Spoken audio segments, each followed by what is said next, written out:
be vulnerable. Vulnerability is not one of my strong suits. Well, the naked body is what wears the suit. Vulnerability is your strong nakedness. The suit that you wear is the mask that you use to hide behind your vulnerability. So basically what you're speaking now is the naked truth. Peace. Welcome back to the Mental Health Cypher. Winning. This is part 2 of my cypher with my brother Chris Enlightened. If you didn't hear the first half of our conversation, I strongly advise you to go back and give that a listen, because we're going to be picking up right where we left off at. Enjoy. Be enlightened. Winning. You know me, one thing I've always wanted to have a verbal portfolio that I can just spew off, and it's all true. And 7 years ago, if someone would have asked me, who is Chris Enlightened, I would say, I'm a desk side manager. And that was it. That was all I had that represented who I was. But then I started to think about all the accomplishments that I have. I've been in a 24-year relationship with my wife. I have a beautiful daughter. I've been in her life every day of her life. All the accolades that I've done was because I wanted something more. And that's one of the first levels that I say enlightenment is. When you realize that you're small and there's so much more. And when you do that, you open the bridge or a door for creativity to flow through to you. When you realize that there's a cornucopia of wins out there waiting for you to choose to have it. And when you do that, you start making moves. And the way I make my moves, I make baby step moves. I don't make a lot of big moves. But over time, all the little bitty incremental baby steps that I've taken, they look like I'm taking giant steps over the course of a year. But being consistent every day, taking baby steps, is much more powerful than intermittent big moves. To me, you have to find your own recipe, your own elixir, your own blueprint that works for you, that equates to you winning. Once you do that, once you find your own magic, then you can work that magic in any facet of your life. When it comes to me writing my books, I write a page or two every day. Even if I don't write a whole page in my book, I at least write an outline or idea of what's on my mind at that time. That's how I win. So when I look back over 6 months, I look at all my baby steps. It's just a matter of me putting the baby steps in order. And the book is already written. I just need to put it in order. Put a little sprinkle here and there on it, shake it up a little bit. And that's how I win. And then it gives me a sense of winning effortlessly because I'm not working hard at it. I'm doing little bitty things every day. I'm resting more than I'm working, but I'm still winning more than I was when I was just trying to work hard and too busy thinking. I did a video on my YouTube about being a doer versus a talker. And what's the name of the video? I believe it's called Doers versus Talkers. Nice. Something like that. I got so many out there now, I'll lose it. Y'all check that out if y'all want to make a reference to what he's talking about right now. Yeah, because a lot of people get caught up in the thinking and the talking aspect but don't make any moves. Or they'll make a move and they're not consistent with it. One of my methods to winning when I'm thinking about creating is I realize that everything we do on the physical level corresponds to whatever we manifest in the spiritual realm first. So whatever it is, whatever project, whatever thing I'm creating, I give it a consciousness first. So when I wrote my books, I thought of a book. I said, what do I want to write about? I want to write about poverty consciousness. So I gave it a consciousness first. Okay, poverty consciousness out in the ether. Then I put an emotion to it. I was like, ooh, I can't wait to write this book. I'm going to be in love with this book. Everyone's going to love this book. And then I started building it through the collective consciousness of other people. I started telling everybody about the book. Yeah, I'm 50 pages in this book. It's going to be great. What's the name of the book? It's called Poverty Consciousness.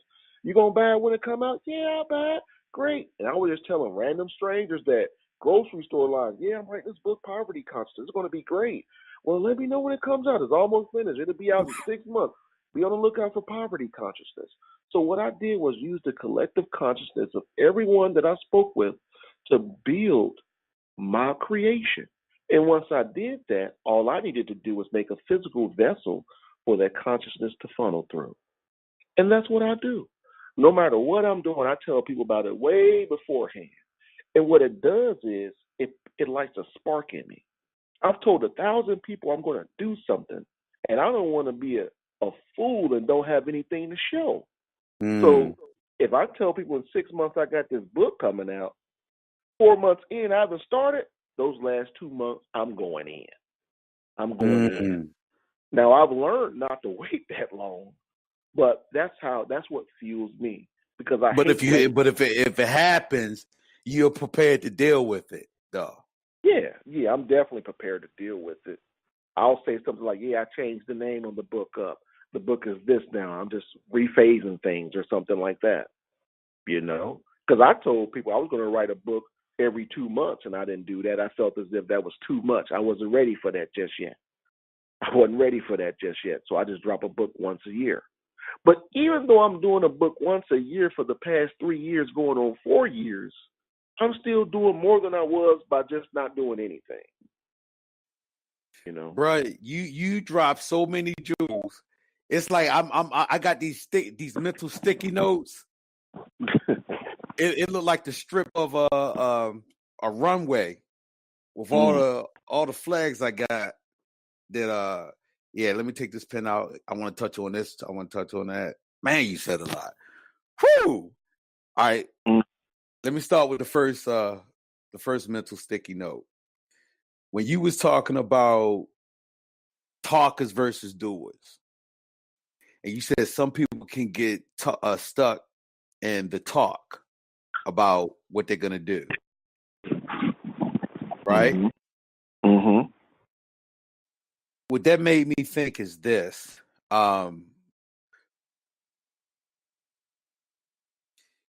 And I'll probably do something with this. There are stages of stagnation that we should be aware of. If you identify a problem, something in your life that you need to work on, something that's challenging you, this is a problem. You could easily get stuck in just talking about the problem, but you ain't doing anything about it. Mm-hmm. And this isn't any judgment against you as a person. So if you do that, don't feel bad and don't let anybody let you feel about it, because this is the first step in solving the problem. See, you may not even be passionate about it to get through to resolve it once the answer comes. And then you can actually make it worse. Now you had a small problem, now it's a huge problem. Mm-hmm. So the universe takes you through that stage of being stuck on the problem. You can't stop talking about it. The more you talk about it, the angrier you get. The more people you talk to about it, the more you're hearing bits and pieces of things they're saying, even though you may not want to even hear advice at the time. Eventually, it's all going to hit you at one time, and you're going to remember everything that they said to you, and you're going to have enough fuel and passion to come up with a solution. But you still might not be ready to execute the solution. So what happened? You get stuck in the solution. You can't stop talking about how great and happy you're going to feel once you do this. Oh, man, watch. You might be mad with it. Man, watch. Watch what I do. I'm going to do such, blah, blah, blah. Yeah, then see how they feel. However you saying it, you stuck in the solution. Don't beat yourself up. Don't beat yourself up. But recognize that you're stuck in a solution. Normally, other people can see it before you. So if you got people that you trust, and somebody said, you've been talking about doing that for a while. That's a real cute, cool way of telling you stuck. Or somebody that's say, real. ain't it? That's love right there. That's your people showing you love. Somebody said, yeah, I remember you told me. And if you hear anything like that, take a step back and ask yourself, am I stuck in a solution? Am I stuck in the problem? And this is a good way to get you out of it, because when you're stuck in it, 9 times out of 10, you're gonna be talking about it to people. All right. Now here's the third step. Now keep this in mind too. You know what getting stuck in something looks like. If you had to make a list, you like, I keep talking about it. I won't stop thinking about it. Everything that I do affects it. Was affected by it. I can tell people get tired of hearing me talk about it, but I can't stop talking about it. So you know what it looks like when you're stuck. So first you got stuck in the problem. That moved you to getting stuck in the solution. Now the next step is getting stuck in the execution. Now see, keep in mind, this is where you should have no fear. Even though you might have to do something real big that's out of your comfort zone, you already been training for it because you know how to get stuck. Just get stuck in something positive that's going to move you to that next level. And not saying stuck in something that's keeping you stagnant. Because if the universe got you stuck so you can get unstuck to be more strong, to be stronger, and people are telling you you're stuck and you know you're stuck, that's when you're truly stuck. Not in a positive way. In a negative way. Because being stuck is a precursor to being unstuck. And it's training because it's showing you how to consistently stay in a specific energy, mindset, or vibration for long periods of time. Now imagine if you stuck in execution. You can't stop thinking about execution. You can't stop executing execution. Everything you do is affected by it. That's all you talk about. Now, but it's backed by action. Next thing you know, people are going to be like, you wrote how many books and how long? Didn't you just write a book? Yeah, I just dropped a book in September, but I'm gonna be dropping another book next month. Yeah. See, when that brother told me that, no, it was when you told me you was writing poverty consciousness. When you told me you wrote. Let me back way up. You said you're writing a book of poetry. Yeah. And I said, oh, bro, that's tight, because I heard some of your poetry and it's slamming. And it was like, it motivated me. What it made me excited. But I ain't make no move to write a book. Doesn't mean I wasn't excited. I was. But see, I was still stuck in the problem. When the book came out and the brother sent one to me with a signed copy, it did something to me. And I said, you know what? I should be writing a book too. I want to write a book. So I did. It was a book of poetry called the Ether Conference, because it was poems that I wrote while I was having conversation with the ethers. That was the first book I wrote, and it helped move me to action. When I was motivated by something, by somebody that's close to me. When your people are close to you, 9 times out of 10, y'all going to be doing the same thing, even if y'all not talking about it, because y'all just in the same vibration. So when you see if you've been thinking about starting a YouTube channel and you see somebody in your circle just pop up with a YouTube channel one day, it's going to blow your mind. And you're going to be like, oh my God, you're going to think I'm lying, but I promise you, I was thinking about a YouTube video, blah, blah, blah. And you go through that whole spill, or you might be enough in alignment with your energy where you recognize that, you know what? Thank you for starting your YouTube channel. Mine's will be right behind you. You ain't even got going to the explanation. They already know, because y'all doing on the same, y'all working on the same thing. I don't think it's aside from his martial arts, because I am not a martial artist, he's my sensei. You know, aside from his martial arts, I would say what you did social, or as far as social media go, everything that you was working on and you was doing on social media, I either was doing the same thing or I was thinking about doing. It was amazing to me. That's why every time I talk to you, I could be already on cloud 13. You're gonna take me into the 20s, the 30s, the 40s, the 50s. Hell, I remember one time we went to went through the 60s. I needed 2 days to recover. Like, woo, man, that's my bro. But I don't think I need to rap. I don't think I need to talk to him for at least about a week. He gave me so much. That'd be overkill. Yeah. Man.